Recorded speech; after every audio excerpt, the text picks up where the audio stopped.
Thank you, Mark. And all I said was he was a fighter pilot. He goes off on Can you imagine some of the stories you'd hear from him? Thanks again, Mark, for your introduction.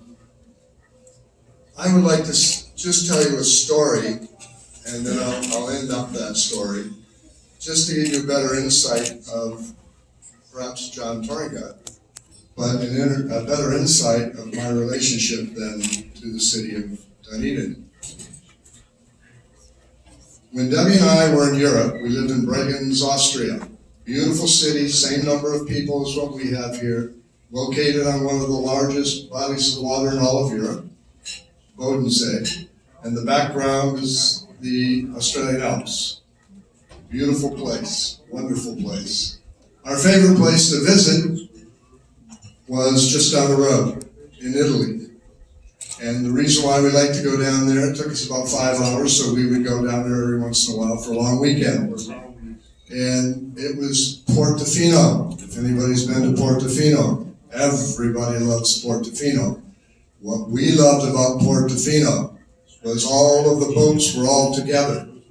All together. You'd have a little bitty boat, probably cost $500. There it was sitting right next to these grandiose, great big yachts. And I love that. I love the history of where that was.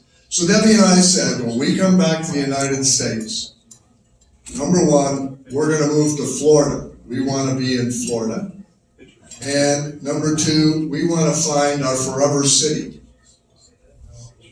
Well, this could take a little while, but I'm going to skip through all of that. And here we were over there in Clearwater Beach, trying to figure out where we wanted to live or where we were going to live. So we took a trip. We took a little road trip up the coast. We were actually heading up to Tarpon Springs, that great Greek village with all that history.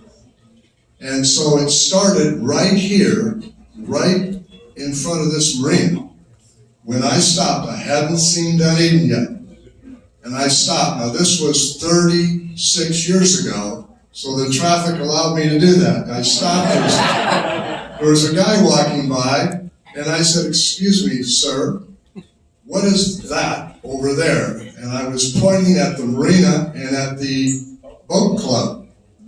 And he said, "That's a marina." I said, "Oh, thank you. Oh yeah, by the way, what's that building behind it?" Which was my initial question. And he said, "That's the Dunedin Boat Club." And I said, "Oh, whoa, wait a minute. Dunedin Yacht Club or the Dunedin Boat Club?" He said, "The Dunedin Boat Club." I said to Debbie, "We found it. We found it. Our forever city." So now all we have to do is find out where we might want to live. Now, included in that forever city was a forever home and a forever house. And that's what we wanted to find, and we found that. While we were looking for that forever home and house, that meant we had to be in a wonderful neighborhood. There were so many to choose from that became a non-issue. The issue became the house. We loved all the neighbors because we were going to raise our children here in Dunedin, our forever city. That story goes on. However, what happened was, I'm going to use the word lured. I got lured away by a company called Microprose, a hot company in the tech area. And I had worked on both sides of the world, Japan and the Far East, and in Europe. And of course, we were here in the United States, and well, they lured me away. It was horrible. It was not easy. So we left. And so we went to Hunt Valley, Maryland, lived in Hunt Valley, that's where you ride the horses and you go and hunt. The beautiful place. The company got bought out in 2 years.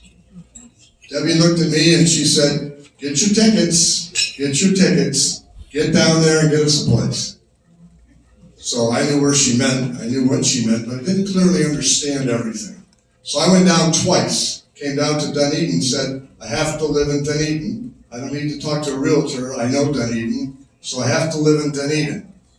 The second time, when I came home, she looked at me and she said, well, did you buy it yet? And I said, what? She said, did you buy my house back? And I said, no, was I supposed to buy the house? It's not for sale. Was I supposed to buy the house back? She said, oh.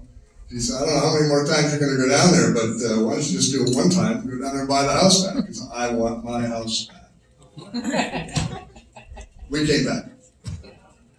So, that's part of the story. The second part of the story was, well, when you do something like that, the board invited me to the very next meeting they had.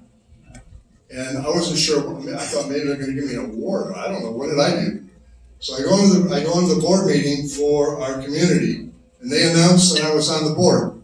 Because anybody that buys their house back and lives in it the second time has to be on the board.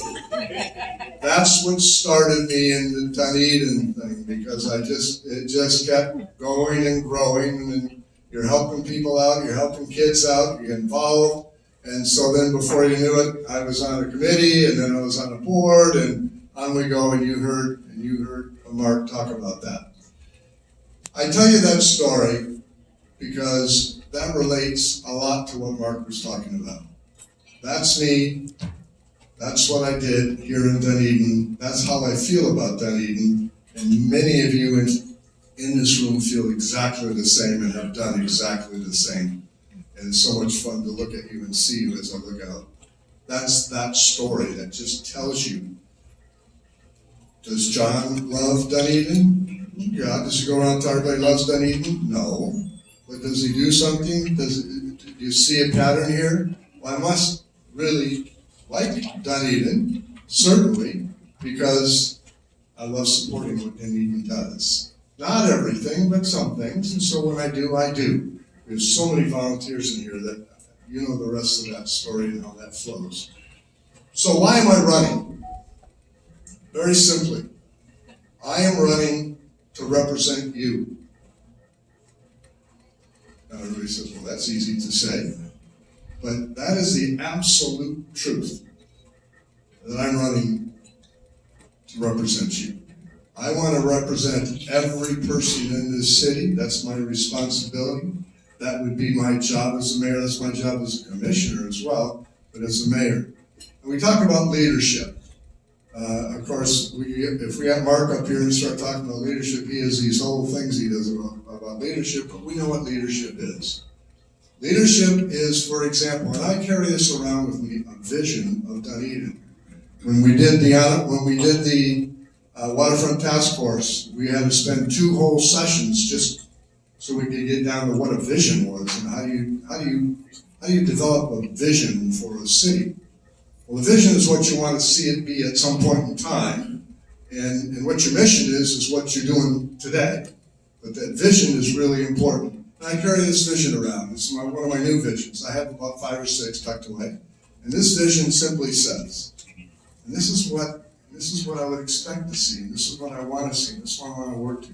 The most efficient and effective government providing services city that exists, providing the requirements of the business and the residents, and working with the community to learn exactly what that community wants and needs.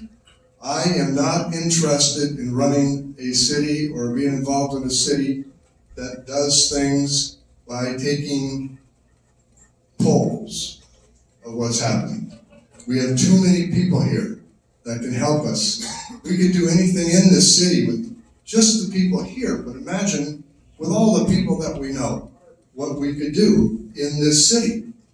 We could put a task force together to probably design a Z-bomb. That was a pretty big deal, but that big deal, we got a whole lot of people together to make something happen. We could do that, and we can do that in the city. I've got this card, and you've seen this card, and someone said today they kind of liked what was on the front. Let me just tell you, and then I'm going to be done. This is just really about transparency. It's really about fiscal responsibility. It's really about safety and security. And it is about making sure that we listen. We have to listen. We have a number of boards and committees in this city. We need to work with those boards and listen better. The boards consist of such fantastic people. The power they have, it's just incredibly awesome, and I mean that. I go to those meetings. I go to a lot of them. I'm not supposed to talk at them theoretically because I don't want to guide or direct them. We need to give them more direction as to what we would like for them to be working on, and they need to tell us more what they would like to work on so that we can support that. I want to make sure that that happens. That's what I call my Dunedin. Now you notice I didn't mention that we're a coastal city. That's why we came here, as a coastal city. I didn't mention some of them. They're here. They're here. We don't even have to reimagine them. They're here.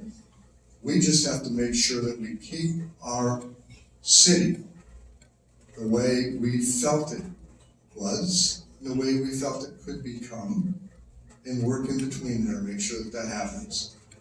We all love Dunedin. We all want to support Dunedin. I will make sure that we do those things. Some of the things I want to collect on here is I want to make sure we do those things, those efficiencies and the like, so that our taxes don't go up. I want to make sure that we do the accounting, that we do zero-based accounting, that we're looking at what should we really pay for a service? We need to really look at that rather than just send you a bill. You get a bill and it went up and, well, that's the way it happened. So that's what I want to see happen for all of us. Not only for us that are here today, but those in the future. So I'm going to go ahead and give this up. I want to thank you for your support very much. I want to thank everybody for being here. There's been a lot of support, and I want to thank you for your vote for Mayor of Dunedin this year. Thank you. Thank you all for coming, and I want to say one more time, who are you going to vote for Mayor? Tom. There you go. Everyone knows. Thank you guys very much. John will be available. Go ahead and ask your questions now because you've got another good time. Thank you all for coming.